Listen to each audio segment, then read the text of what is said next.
WMO arts and science കോളേജിലെ എഫ്സോൺ കലോത്സവത്തിൻ്റെ നിറഭേദങ്ങളിലൂടെ നമ്മൾ സഞ്ചരിച്ചുകൊണ്ടിരിക്കുകയാണ്. പ്രതിഫലമൊന്നും പ്രതീക്ഷിക്കാതെ ഈ എഫ്സോൺ കലോത്സവത്തിൽ ആർക്കെങ്കിലും പരിക്കോ അല്ലെങ്കിൽ എന്തെങ്കിലും പ്രഷർ കാരണം നമുക്കറിയാം എഫ്സോൺ കലോത്സവങ്ങളിലൊക്കെ അങ്ങനെയുള്ള വൈകാരിക രംഗങ്ങളൊക്കെ ഉണ്ടാവാറുണ്ട്. അതിന് ആശ്വാസമായി പ്രവർത്തിക്കുന്ന ഒരു ടീമാണ് നമ്മോടൊപ്പം ഉള്ളത്. MSF മെഡിഫെഡിൻ്റെ ടീം. എൻ്റെ പേര് സലാൽ, മെഡിഫെഡിൻ്റെ വയനാട് ജില്ലാ ചെയർമാനാണ്. ഫസ്റ്റ് പ്രൈമറി കെയറാണ് നമ്മളിവിടെ കൊടുക്കുന്നത്.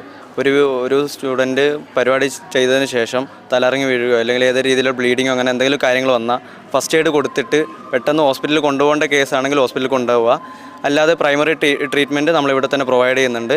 ഇവിടെ നമ്മൾ കിടക്കാനുള്ള സൗകര്യങ്ങൾ അറേഞ്ച് ചെയ്യുന്നുണ്ട്. അതുപോലെ തന്നെ BP മോണിറ്റർ ചെയ്ത് BP ഏതെങ്കിലും രീതിയിൽ കൂടുന്നുണ്ടോ എന്നുള്ളതൊക്കെ നമ്മൾ മനസ്സിലാക്കിയതിന് ശേഷം BP കൂടുകയാണെങ്കിൽ നേരെ ഹോസ്പിറ്റലിലേക്ക് റെഫർ ചെയ്യാണ് നമ്മളിവിടെ ചെയ്യുന്നത്.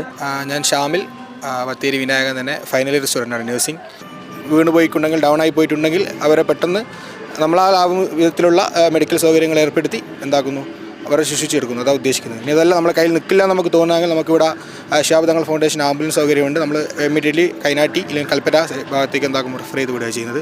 അപ്പോൾ കഴിഞ്ഞ 2 ദിവസമായിട്ട് നമ്മളിവിടെ രാപ്പാകലില്ലാതെ നിൽക്കുന്നുണ്ട്. 5 പേര് വെച്ചിട്ടാണ് നമ്മൾ ചെയ്തിരിക്കുന്നത്. അതിൽ 2 ബീഫാമാരും അതേപോലെ 2-3 നഴ്സുമാരും ഡോക്ടേഴ്സ് MBBS അവൈലബിൾ ആണെങ്കിൽ അവരും അങ്ങനെയാണ് നമ്മൾ ഷിഫ്റ്റായിട്ട് ചെയ്യുന്നത്. BP ലോ ആവുന്നതാണ് മെയിൻ പ്രശ്നം വരുന്നത്. അത് ഒന്നാമത് എന്താണെന്ന് വെച്ചാൽ കലോത്സവ വേദി ആയതുകൊണ്ട് തന്നെ ഈ കുട്ടികൾ ഭക്ഷണം കഴിക്കാത്തതിൻ്റെ പ്രോബ്ലവും അതുപോലെ പ്രോപ്പറായിട്ട് വെള്ളവും കാര്യങ്ങളൊന്നും കുടിക്കാതെ ടെൻഷനായി അങ്ങനെ വരുന്ന പ്രോബ്ലംസാണ് മെയിനായിട്ട് വരുന്നത്. മെഹർബ ഷെറീൻ, ഞാൻ പഠിക്കുന്നത് Moopen's college of pharmacy D.Pharm പഠിക്കുന്നത്. ഇപ്പോൾ ഇന്നത്തെ ഡ്യൂട്ടിയിലാണ് ഞാൻ ജോയിൻ ചെയ്തത്. ഇപ്പോൾ കയറിയപ്പോൾ തന്നെ ഒരു കുട്ടി ഉണ്ടായിരുന്നു, BP ലോ ആയിട്ട് തന്നെ വന്നത്. ഇപ്പോൾ പരിപാടി നടന്നുകൊണ്ടിരിക്കുകയാണ്. അപ്പോൾ ഫുഡ് കഴിക്കാണ്ട് തന്നെയാണ് BP